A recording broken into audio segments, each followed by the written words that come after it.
I never thought I'd see her name appear on my screen again, not after 15 years of silence.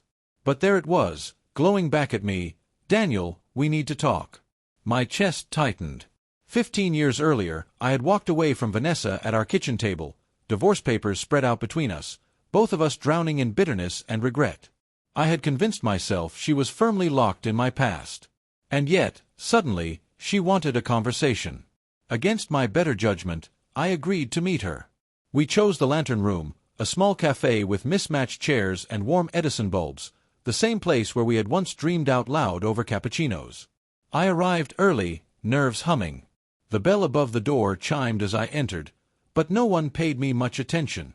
She was sitting in the far corner beneath a cracked mirror, shoulders curved over a half-finished latte. Time had carved deep shadows into her face, streaked her hair with gray, thinned her cheeks.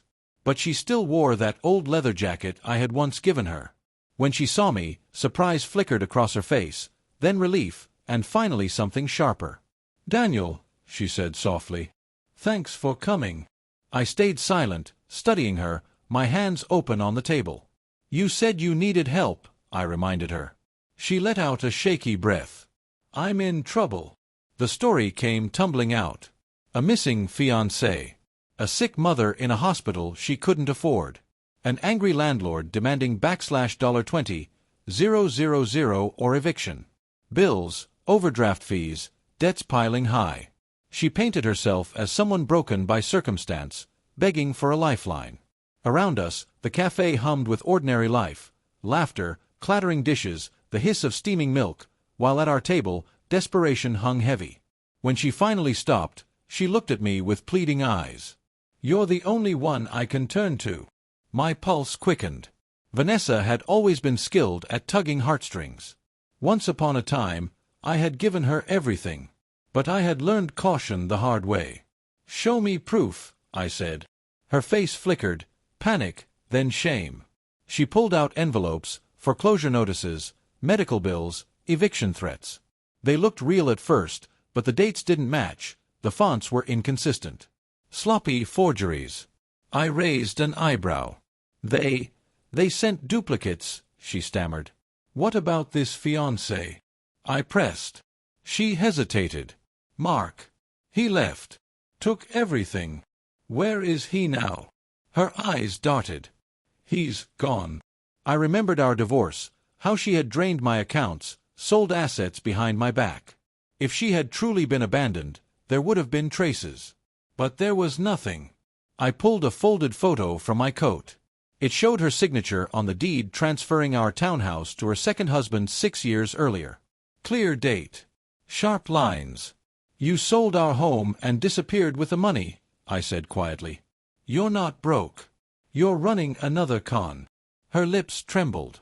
I needed a new start." "No," I corrected. "You needed cash." Tears filled her eyes. Whether real or staged, I couldn't tell. She opened her mouth, then closed it again. I slid my business card across the table. "That's the number of a charity I support. They can help with housing, the right way. But I won't rescue you anymore." Without waiting for her reply, I stood and walked out. The bell over the door jingled behind me. Outside, the autumn air was sharp, cool against my skin. I tightened my coat and crossed the street. 15 years ago, I had let her weaponize my compassion. Tonight, I refused. As I sank into the back seat of a cab, city lights streaking by, I felt 15 years of guilt lift away. Her message had been a trap, but I had seen it for what it was, and this time I walked away. Later, standing under the glow of a street lamp, I thought of the man I used to be, haunted, guilt-ridden, too soft to protect himself. And I smiled. Some lessons come only when you finally refuse to be fooled. Strength doesn't always mean saying yes. Sometimes it means walking away. Thank you so much for watching. If this video touched your heart or inspired you in any way, don't forget to like, share, and subscribe to our channel.